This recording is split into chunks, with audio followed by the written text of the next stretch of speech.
Hi, I'm Pastor Dave, teaching evangelist with Lamb and Lion Ministries. As of 2022, globally, 73% of the world population aged 10 and over own a mobile phone. In 2023, that number grew to 78% of the world's population. That data comes from the International Telecommunication Union, also known as ITU. ITU is the United Nations specialized agency for digital technology. Yes, it's the United Nations reporting those numbers, and there's a reason they're tracking this.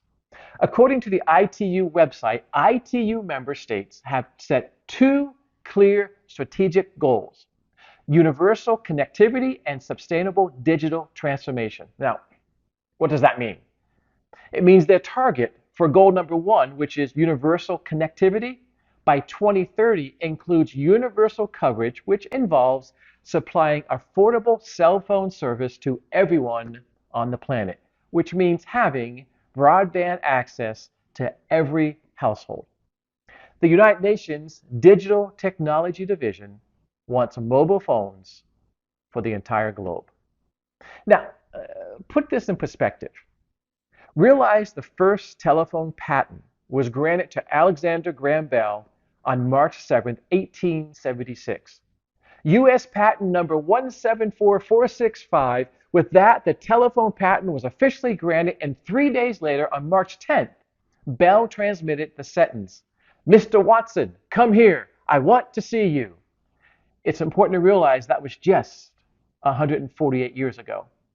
On August 10th of 1876, Bell makes a telephone call from Brantford, Ontario to Paris, Ontario, which is a distance of 8 miles and was considered the world's first long-distance call.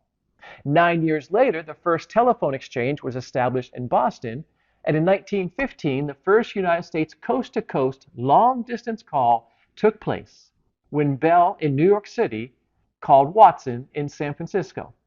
Again, that was only 109 years ago. Now, I point this out because it's only been just over 100 years that we've had the ability to connect people across the country in real time. After that New York to San Francisco call, this technology only needed 12 more years to become worldwide. In 1927, W.S. Gifford, then the president of American Telephone and Telegraph Company, AT&T, and Sir Murray, secretary of the General Post Office in Britain, connected on a transatlantic telephone call. Again, until 97 years ago, it was not possible to communicate from one nation across the pond to another. Today, cell phones are part of our daily lives. Well, for at least 78% of the world's population. Now, can we just take a moment and consider how fast this technology has grown from the ability of making a call from just 8 miles away to having a mini computer in our pockets? Here's the point I'm really wanting to make. This technology is about to take another giant leap forward. And this leap has the ability to launch us straight into the system the Antichrist will use to eventually control and oversee the entire world population. We have had cell phones, then feature phones, then smartphones. Now we're about to have IntelliPhones. These are coming next. The first cell phone came out in the 1980s. It was connected to a radio system and didn't require a physical connection to a network. Then we had feature phones. These did connect to the internet, and they could store things and play music. Then Apple ushered in the smartphone with GPS and fancy cameras, and of course, the App Store. Now we're about to be introduced to the IntelliPhone with built-in AI-powered applications. This new technology could make our current smartphones look kind of dumb.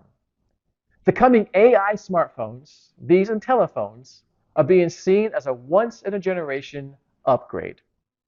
Some of the potential IntelliPhone capabilities are context-aware assistance. This is a more advanced personal assistant that understands context better and provides more relative responses to us. It has proactive suggestions. Well, that means the assistants that we have could proactively suggest actions based on our patterns. It will have object and scene recognition. These phones will have the ability to identify objects and people and scenes in our pictures, and then suggest things like sharing this or searching for more information or even buying some products. They're going to have real-time translation. AI-capable phones will offer real-time language translations, making communications easier when you're traveling or when you're interacting with someone who speaks a different language. Predicted health alerts. AI could predict potential health issues by analyzing patterns in collected data and alerting us to medical advice that we may need. AI-driven content creation. Users will be able to create more engaging VR content. Music. AI could refine vibrations from music to improve the experience for phone users who are deaf or hard of hearing. Vocal shortcuts. AI could recognize speech patterns and improve speech recognition for people with conditions that affect speech. People like somebody who suffered a stroke.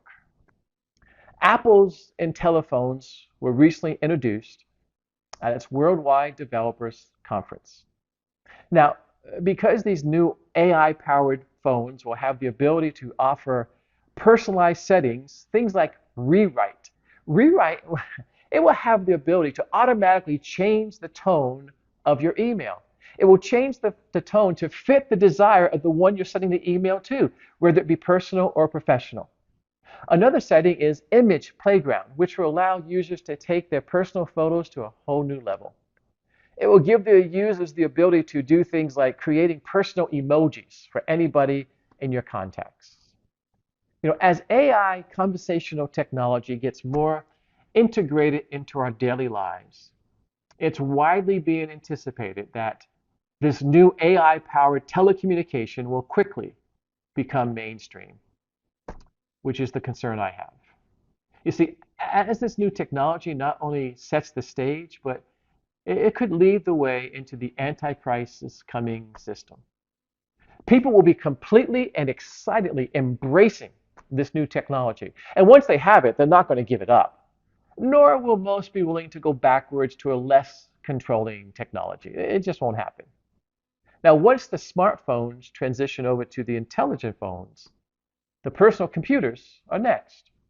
Microsoft is already planning the Copilot Plus PC and Surface laptops. Recall using AI to build photographic memories of our laptop usage. This new technology will give the user the ability to do things they've never had the ability to do. However, it does come at a price. Personal AI will take away personal privacy. More of your information will be stored and accessible on the cloud. Technology, which will be openly embraced by many, will also be a tool that someday the Antichrist will use to control the world. Remember, it took thousands of years for us to have the ability just to call from one country to another, but it's taken less than a century to have the AI technology on our personal phones. Please be aware of what is being offered and what is coming. As 2 Thessalonians 2 says, and you know what restrains him now, so that in his time he will be revealed. For the mystery of lawlessness is already at work. Only he who now restrains will do so until he is taken out of the way. Then that lawless one will be revealed, who the Lord will slay with his breath of his mouth and bring to an end by his appearing of his coming. Until then, we can rejoice as we look forward and say, Maranatha, Lord Jesus.